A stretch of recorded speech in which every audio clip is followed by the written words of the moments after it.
ఈ స్థలము ఎంతో భయంకరమైనది. ఆ రాత్రి ఎవరు కూడా అతనికి తోడు లేడు అనుకున్నాం, కానీ యాకోబుకు దేవుడు తోడుగా ఉండి ఆశీర్వాదపు వచనాలు చెప్తా ఉన్నాడు. ఇదిగో నిత్యముగా నేను నిన్ను ఆశీర్వదిస్తాను, నీ వెళ్ళు స్థలంలో నిన్ను కాపాడుతాను, నేను నీకు తోడుగా ఉంటాను, నేను నీకు నీడగా ఉంటాను, మరలా నువ్వు పుట్టిన దేశమును మరలా నిన్ను రప్పిస్తాను, నిన్ను రప్పించేంత వరకు కూడా నేను నీకు తోడుగా ఉంటాను, నిన్ను విడువను, నిన్ను ఎడబాయనని వాగ్దానంతో కూడిన మాటలు మాట్లాడుతూ ఉన్నాడు దేవుడు. ఆమేన్ చెప్దాం. అంటే యాకోబు ఆ రాత్రి దేవునితో మాట్లాడిన ఆ రాత్రి యాకోబు ప్రయాణమై వెళ్ళాడు. మరలా అతడు తిరిగి వచ్చేంత వరకు కూడా దేవుడు అతనికి తోడుగానే ఉన్నాడు. ఆమేన్ చెప్దాం. ఈ పూట ప్రభు మనతో మాట్లాడుతున్న మాట, ఎమ్మై అనే గ్రామంలో ఇద్దరు మనుషులు మాట్లాడుకుంటూ వెళుతున్న సందర్భంలో వారితో దేవుడు మాట్లాడుతూ నడుచుకుంటా వెళ్ళాడు. నువ్వు ఎవరితో నడవాలి అనే అంశం మీద ఈ పూట ప్రభు మనతో మాట్లాడుతూ ఉన్నాడు. ఎవరితో నడుస్తూ ఉన్నాం మనం, ఎవరితో మన ప్రయాణం, ఎవరితో మనం మాట్లాడుతూ ఉన్నాం అంటే హానోకు దేవునితో నడిచాడంట. హానోకు దేవునితో నడిచాడు కాబట్టి, దేవునికి ఇష్టంగా ఉన్నాడు కాబట్టి దేవుడు అతన్ని తీసుకుని వెళ్ళిపోయాను. అతను బతికిన దినాలు 365 సంవత్సరాలు బతికాడు. ఈ 365 సంవత్సరాలు కూడా దేవునితో నడిచాడు, అనగా ఇష్టంగా ఉన్నాడు కాబట్టి దేవుడు అతన్ని తీసుకుని వెళ్ళిపోయాడు. నీవు ఈ భూమి మీద దేవునికి ఇష్టంగా ఉండాలి, దేవునితో నడవాలి, దేవునితో మాట్లాడాలి, దేవునితో సంభాషణ చేయాలి. ఎక్కడికి తిరిగినా ఏమి చేసినా ఆయన్నే వెంట పెట్టుకుని నువ్వు వెళ్ళాలి. ఎప్పుడైతే నువ్వు అలాగ వెళతావో ఆ రోజు ప్రయాణం సురక్షితంగా ఉంటాయి, నువ్వు సంతోషంగా ఉంటావు, నువ్వు ఆనందంగా ఉంటావు. ప్రతిరోజు కూడా యేసయ్యకు ఐ లవ్ యూ చెప్పాలి.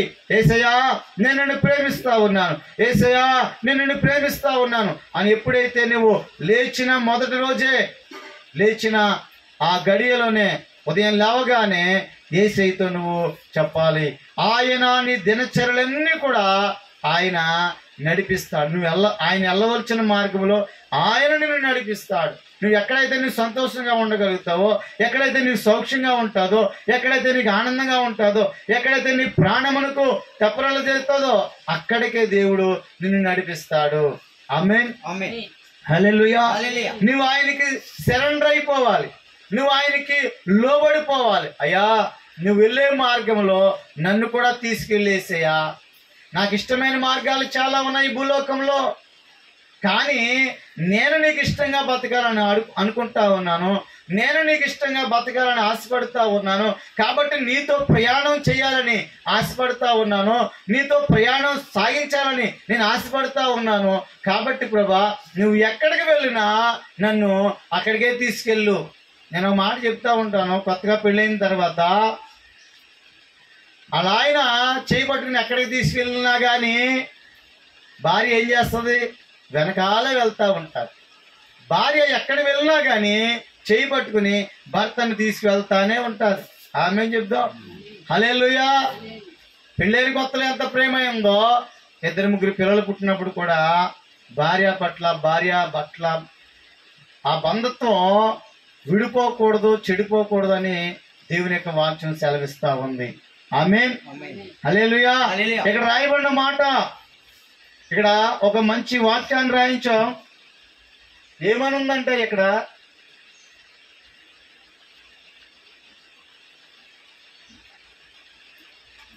ఏమని రాయబడిందంటే, ప్రేమలో పడటం చాలా సులభం, కానీ ఆ ప్రేమను జీవితాంతం కాపాడుకోవటంలోనే ఉంది అసలైన గొప్పతనం. చూడండి, దేవునికి స్తోత్రం చెల్లిందాం. హల్లెలూయా. ప్రేమలో పడటం చాలా సులువంట, కానీ ఆ ప్రేమను చచ్చే వరకు కూడా కాపాడుకుంటేనే దాంట్లో ఉందని గొప్పతనం. వీళ్ళు ముసలివాళ్ళు అయిపోయారు, అయినా కానీ ఒకరి పట్ల ఒకరు ప్రేమానురాగాలతో ఉండాలనేది దేవుని యొక్క వాక్యం. ఆమేన్. కుమారులు ఎత్తుకున్న అల్లుల్ని, కోడల్ని అందరిని చూసినా కానీ ఆ ప్రేమలో ఉన్న మాధుర్యం ఎప్పటికీ కూడా మరిచిపోకూడదు. యేసుతో నువ్వు ప్రయాణం చేస్తే, యేసును ప్రేమించినట్లయితే, ఇక్కడ రెండవదిగా అంటా ఉన్నాడు, ఆయనతో అన్యోన్య సహవాసము గలవారమైతే. ఆమేన్. ఎంత మంచి మాట అండి. ఆ మాటను మనం చదువుకుంది యోహాను సువార్త, ఇందాక రిఫరెన్స్ చెప్పాను, యోహాను రాసిన మొదటి పత్రిక 1వ అధ్యాయము 6వ వచనంలో, ఆయనతో కూడా సహవాసము గలవారము చెప్పుకొని చీకట్లో నడిచిన యెడల మనం అబద్ధమాడుము, సత్యమును జరిగించుదుము. అయితే ఆయన వెలుగులో ఉన్న ప్రకారము మనము వెలుగులో నడిచిన యెడల మనము అన్యోన్య సహవాసము గలవారమై ఉందుము. అప్పుడు ఆయన కుమారుడైన యేసు యొక్క రక్తము ప్రతి పాపం నుండి మనలను పవిత్రులుగా చేయును. ఆమె అన్యోన్య సహవాసము, ఆయనతో మన సహవాసం. రెండోది, ఆయనతో మనం సహవాసం చేయాలంట. మూడోదిగా చెప్తా ఉన్నాడు యెషయా గ్రంథము 40వ అధ్యాయము 31వ వచనంలో ఒక మంచి మాట ఉంది. ఆ మాటని మనము చదువుకుందాం. యెషయా గ్రంథము 40వ అధ్యాయం 31వ వచనం, యెహోవా కొరకు ఎదురు చూచేవారు నూతనమైన బలాన్ని పొందుకుంటారు. వారు పక్షిరాజు వలె రెక్కలు చాపి పైకి ఎగురుతారు, అలయక పరిగెడతారు, సొమ్మసిల్లక నడిచిపోదురు. ఆమేన్. యెహోవా కొరకు ఎదురు చూడాలి. మూడోది, ఎదురు చూచేవారిగా మనం ఉండాలి. ఒకటి, ఆయనతో నడిచేవారిగా ఉండాలి. రెండోది, ఆయనతో సహవాసం చేసేవారిగా ఉండాలి. ఇక్కడ మూడోది మనం మాట్లాడుకుంటా ఉన్నాం. యెహోవా కొరకు ఎదురు చూచేవారు నూతన బలమును పొందుతారు. పక్షిరాజు వలె రెక్కలు చాపి పైకి ఎగురుదురు, అలయక పరిగెడుదురు, సొమ్మసిల్లక సాగిపోదురు. పక్షులన్నిటిలోనూ శ్రేష్టమైంది పక్షిరాజు. ఈ పక్షిరాజు దీని యొక్క జీవిత చరిత్ర మనం చూసుకున్నట్లయితే ఇది 40 సంవత్సరాలు బ్రతుకుతుంది. 40 సంవత్సరాలు వయసు వచ్చేసరికి రెక్కలు బరువెక్కుతాయి, దానికి ఉన్న ఏకలు బరువెక్కుతాయి, ముసలితనం వచ్చేస్తుంది. 40 సంవత్సరాలు వచ్చేసరికి దానికి ముసలితనం వచ్చేస్తుంది.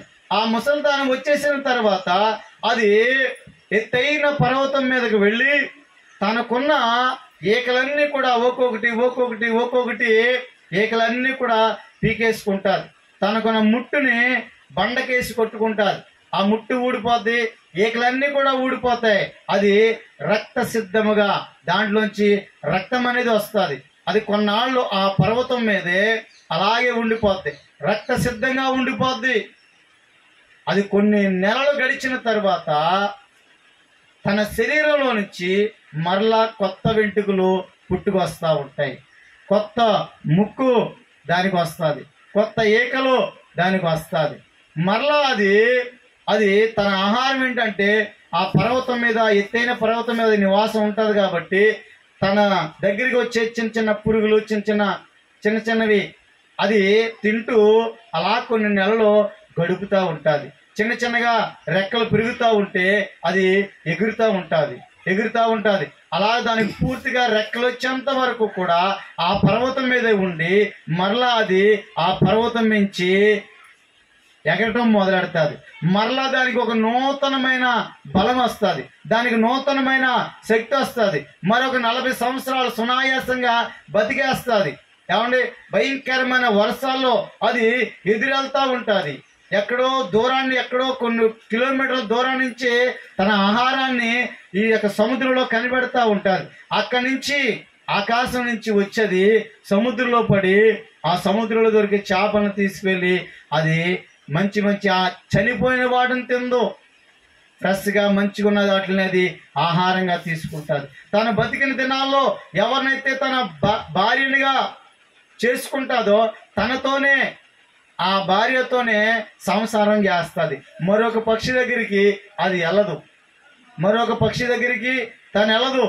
ఎత్తైన స్థలంలో గూటు కట్టుకుంటుంది, పిల్లల్ని కంటుంది, సంతోషంగా ఉంటుంది. ఓ నూతనమైన బలం వస్తుంది దానికి. ఆమేన్ చెప్దాం.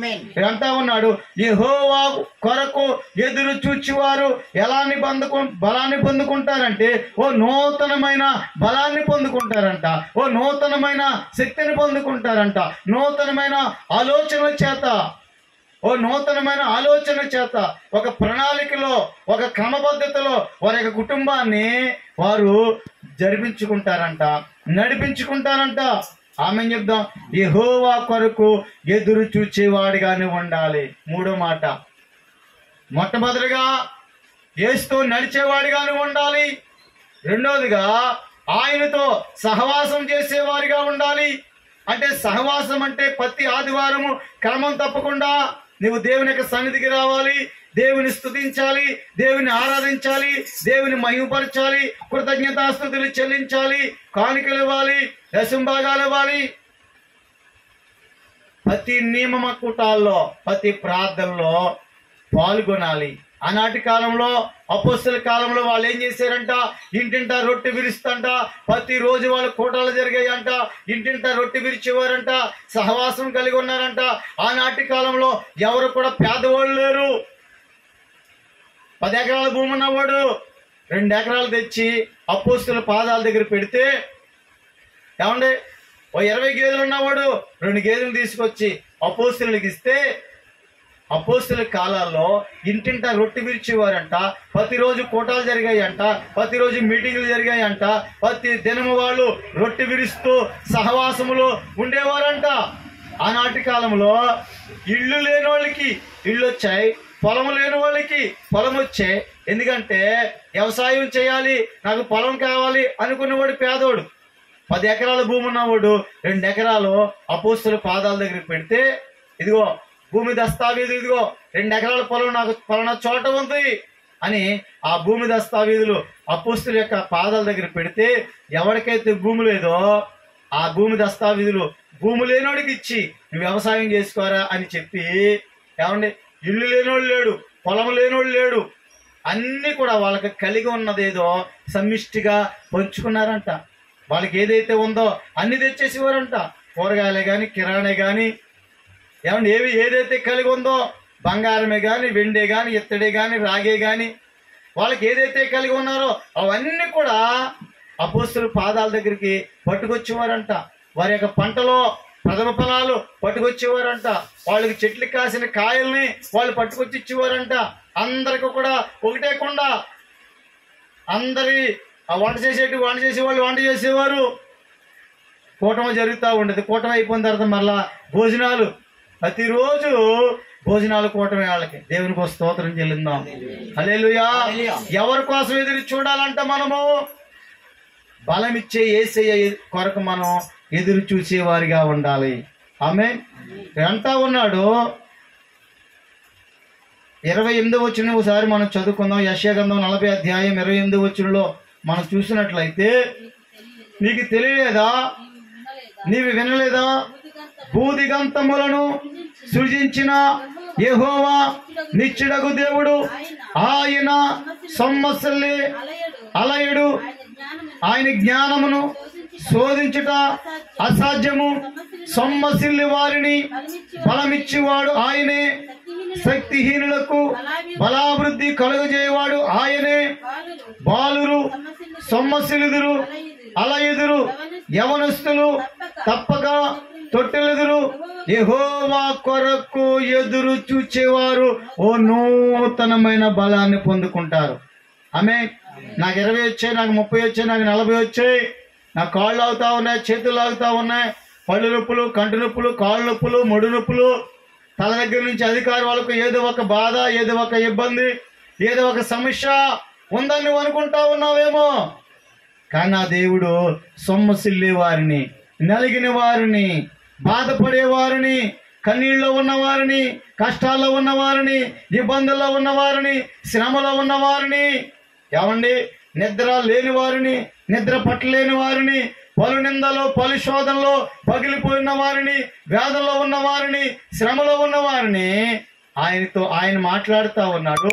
ఆయన చెబుతూ ఉన్నాడు, నేను వారిని ఆదరించి వాడినై ఉన్నాను. ఆమేన్ చెప్దాం. హల్లెలూయా. మనం ఆయన కొరకు ఎదురు చూసినట్లయితే, మనం ఆయన కొరకు నిలబడినట్లయితే, మన భక్తిలో నిలబడాలంట, యేసుతో నడవాలంట మనము. ఆమేన్. ఆయనతో అన్యోన్య సహవాసము కలిగి ఉండాలంట. ప్రార్థనకు రావాలంట, దేవుని యొక్క వాక్యాన్ని వినాలంట, విన్న వాక్యము చేత మనము నడుచుకోవాలంట. ఆమేన్. మాస్టర్ గారికి ఏమీ లేదు, పని లేదు, పాట లేదు, ఆయన చెప్తా ఉంటాడు ఆయన అంటానికి లేదు. దేవుని యొక్క సన్నిధిలో అడుగు పెట్టిన ప్రతి వ్యక్తి కూడా పాటించవలసిన సూత్రాలు. కొన్ని విషయాలు బైబిల్ మనకు బోధిస్తూ ఉంది. బైబిల్ లేఖన భాగాలు మనకి బోధిస్తూ ఉన్నాయి. మనం ఎలా జీవిస్తే మన బ్రతుకులో కార్యాలు మనం చూస్తాము. మనకుగా బతికితే మనకి ఉపయోగం ఉండదు.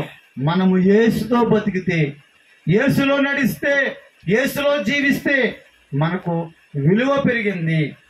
సిలువ మనకు విలువ తెచ్చింది. ఆమేన్ చెప్దాం. సిలువ ఏం చేసిందంట? మనకు విలువ తెచ్చింది. యేసుక్రీస్తు ప్రభుల వారు మన కొరకు మరణమయ్యాడు, మన కొరకైనా రక్తము చిందించాడు, మన కొరకైనా పాప విమోచన కలుగజేశాడు. ఆమేన్ చెప్దాం. హల్లెలూయా. అపరాధముల చేతను పాపముల చేతను చనిపోతున్న మనలను తన కుమారుడైన యేసుక్రీస్తు యొక్క రక్తము చేత మనలను పవిత్రులుగా చేశాడు. పాపము లేదు మనకి. ఇంకా దేవుడు మన పక్షం ఉండగా మనకు విరోధి ఎవడు? దేవునితో నువ్వు నడవాలి. నీ నడక ఎలాగుంది, నీ పడక ఎలాగుంది, నీ ఆలోచనలు ఎలాగున్నాయి, నీ తలంపులు ఎలాగున్నాయి, నీ ఉద్దేశాలు ఎలాగా ఉన్నాయి, నీవెవరితో నడుస్తూ ఉన్నావు, ఎవరితో నువ్వు సహవాసం చేస్తూ ఉన్నావు, ఎవరితో ఉంటా ఉన్నావు, ఎవరితో నువ్వు మాట్లాడుతూ ఉన్నావు. ప్రభుతో మాట్లాడుతూ ఉన్నావా? ఆయనతో నడుస్తూ ఉన్నావా? ఆయనతో నువ్వు భోజనం చేస్తూ ఉన్నావా? ఆయన నువ్వు ఎక్కడికి వెళ్ళినా ఆయన్ని నువ్వు తీసుకెళ్తా ఉన్నావా? ఆయన్ని నువ్వు యేసయ్య ఒక ఆయన రోడ్డు మీద నడుచుకుంటూ వెళ్తా ఉన్నారు. ఒక ఆయన అన్నాడు, యేసయ్య నువ్వు నాతో నడవా? నేనంటే నీకు ఇష్టం లేదా? నువ్వు నాతో ఎందుకు రావట్లేదు? అందరితో నడుస్తూ ఉన్నావు, నాతో కూడా నడవా నువ్వు అని యేసయ్యను అన్నాడంట. ఒరు బాబు, నువ్వు నాకు కావాలి, నేను నీతో నడుస్తాను అన్నాడంట. అయితే రా, ఇద్దరు వెళ్దామని రోడ్డు మీద నడుచుకుంటూ వెళ్తా ఉన్నాడు. ఇద్దరు కొంత దూరం నడుచుకుంటూ వెళ్ళారు. యేసయ్యా నువ్వు ఇక్కడే ఉండయ్యా, యేసయ్యా నువ్వు ఇక్కడే ఉండు, నేను అలాగే కొంచెం పని ఉంది, అలాగే వస్తాను అని ఆ వ్యక్తి లోకంలోనికి వెళ్ళిపోయాడంట. లోకంలో ఏముందంటే భయంకరమైనవి ఉన్నాయి. వాటి కొరకు అతడు వెళ్ళిపోయాడు. వెళ్ళిపోయిన తర్వాత చేయవలసిందన్న చేశాడు, తినవలసింది తిన్నాడు, తాగవలసింది తాగాడు. మరలా ఏసీ దగ్గరికి వచ్చి, ఏసయ్యా నడు, మనం ప్రయాణం సాగిందాం, నడు మనం వెళ్దాం, నడుచుకుంటూ వెళ్దాం అంటే యేసయ్య అన్నాడంట, ఇప్పటి వరకు నేను నీతో నడిచాను, ఇప్పటి వరకు నేను నీతోనే నడుస్తూ వచ్చాను, కానీ నువ్వు నన్ను విడిచిపెట్టేసి నీకు నచ్చినట్టుగా నువ్వు లోకంలో నడిచి మరలా వచ్చి యేసయ్యా నువ్వు నాతో నడంటే నేను నీతో రాను. ఆమేన్. హల్లెలూయా. మనం ఎవరితో నడుస్తూ ఉన్నాం? యేసుతో నడిస్తేనే మనకి సంతోషం. ఆమేన్. చివరిగా 4వదిగా ఒక మాట చెప్పి నేను ముగిస్తాను. యోధాపత్రిక 1వ అధ్యాయము 11వ వచనంలో ఒక మంచి మాట ఉంది. యోధాపత్రిక 1వ అధ్యాయము ప్రకటనకు ముందు 1వ అధ్యాయం ఉంటుంది, 11వ వచనం. అయ్యో వారికి శ్రమ, వారు కయ్యేను నడిచిన మార్గములో వారు కూడా నడిచారు. బహుమానము కావాలి, పొందాలని బిలాము నడిచిన తప్పు త్రోవలో ఆతురతగా పడి నడిచారు, పరిగెత్తారు. కోరాహు చేసిన దుర్మార్గపు పనులు తిరస్కారము చేసి నశించిపోయేది. మీరు ఆ నిర్భయముగా మీతో సుభోజనము చేయుచు తమ్మును తాము నిర్భయముగా మీ ప్రేమ విందులలో చాలని దేవునికి స్తోత్రం చెల్లిద్దాం. ఇక్కడ ఒక ముగ్గురు వ్యక్తుల్ని మనకు చూపిస్తా ఉన్నాడు. వాళ్ళు కూడా లోకంలో నడుస్తూ ఉన్నారు. దేవునితో నడిచినట్లుగానే వాళ్ళు కూడా లోకంలో నడుస్తూ ఉన్నారు. ఎవరు నడిచారంట? కయ్యేను నడిచిన తప్పుడు త్రోవ. కయ్యేను ఏం చేశాడు? తమ పంట పొలంలో కొంత భాగాన్ని దేవుని కట్టుకొచ్చాడు. తన తమ్ముడైన హేబేలు కూడా కొంత భాగాన్ని దేవునికి అర్పణగా తెచ్చాడు. కానీ ఆ అర్పణ, కయ్యేను అర్పణ దేవుడు అంగీకరించలేదు. తన తమ్ముడైన హేబేలు అర్పించిన అర్పణ దేవుడు స్వీకరించాడు. ఆమేన్ చెప్దాం. హల్లెలూయా. తాను చేసిన తప్పేంటి అంటే ఒక సరైన అర్పణ అతడు అంగీకరించలేదు. ఆమేన్ చెప్దాం. హల్లెలూయా. అర్పించే అర్పణ ఏదైనా కానీ అది కోడే కావచ్చు, మేకే కావచ్చు, కొంగే కావచ్చు, పిచ్చికే కావచ్చు, కొబ్బరికాయే కావచ్చు, అరటిపళ్ళు అస్తమే కావచ్చు, స్వీటే కావచ్చు, ఏదైనా కానీ అర్పించే వస్తువు అక్కడ లెక్కలోకి రాదు. కానీ అర్పించే వ్యక్తి యొక్క మనస్సును దేవుడు గ్రహిస్తాడంట. ఆమేన్. హల్లెలూయా. అతని యొక్క మనసు బాగలేదు. అందుకని కయ్యేను నడిచిన మార్గం అన్నాడు. తర్వాత ఇంకో మాట అన్నాడు. ఎవరంట? బిలాము నడిచిన తప్పుడు త్రోవ. ఆమేన్.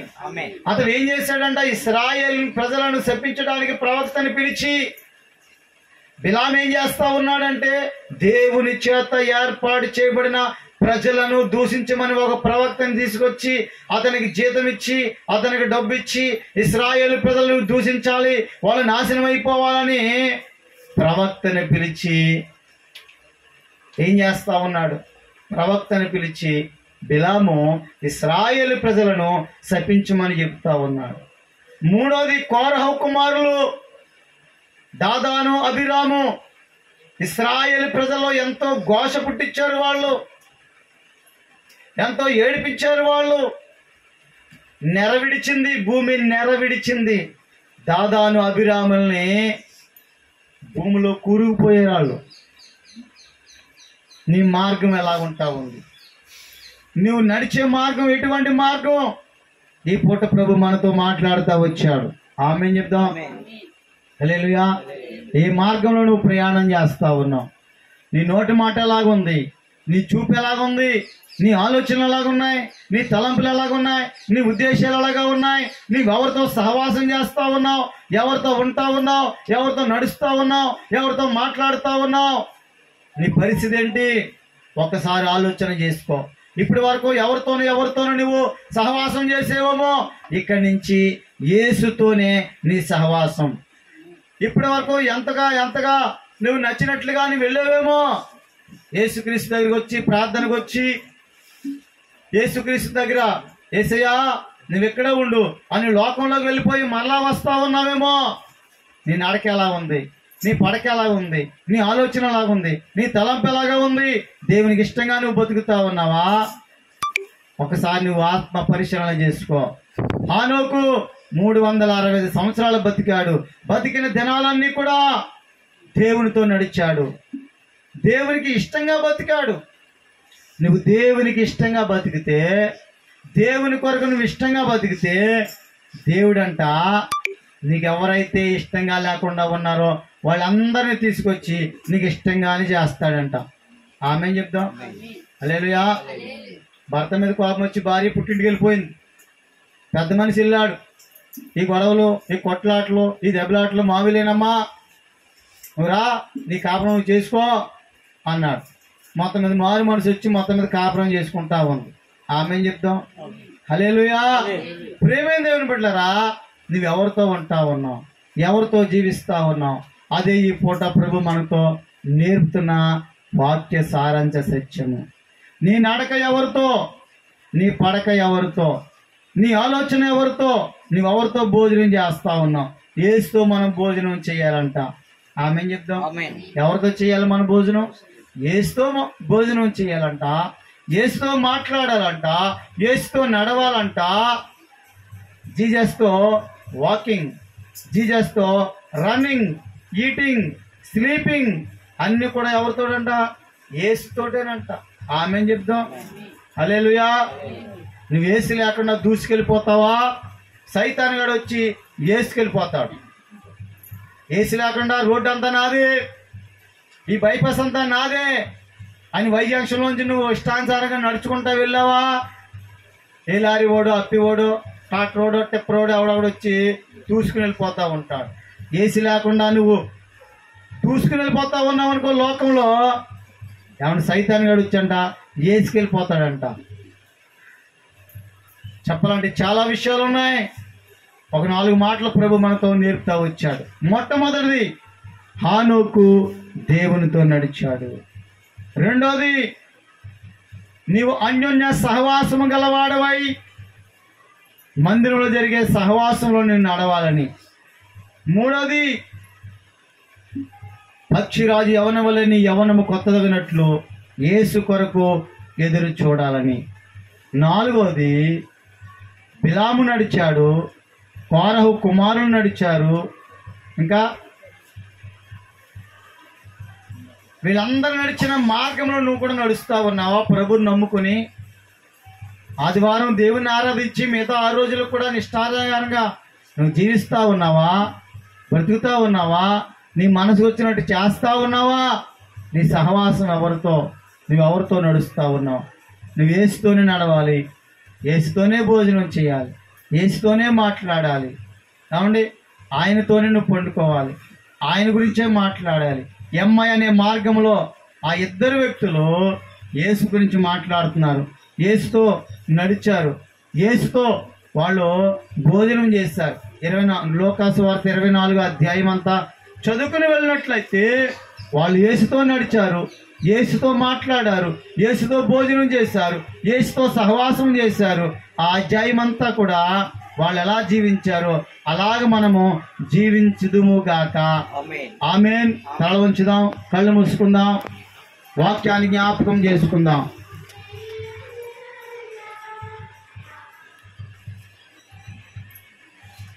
పలు నిందలలో, పలు శోధనలలో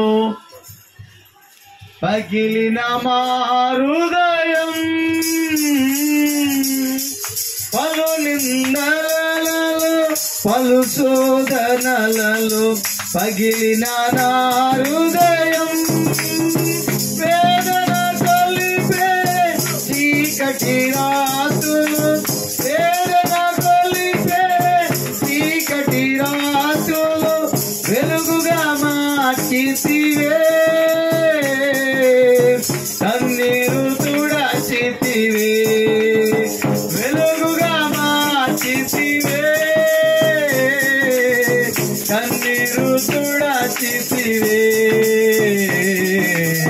పాడలేను, పలుకలేను యేసయ్యా నీ ప్రేమను, యేసయ్యా నీ ప్రేమను పాడలేను.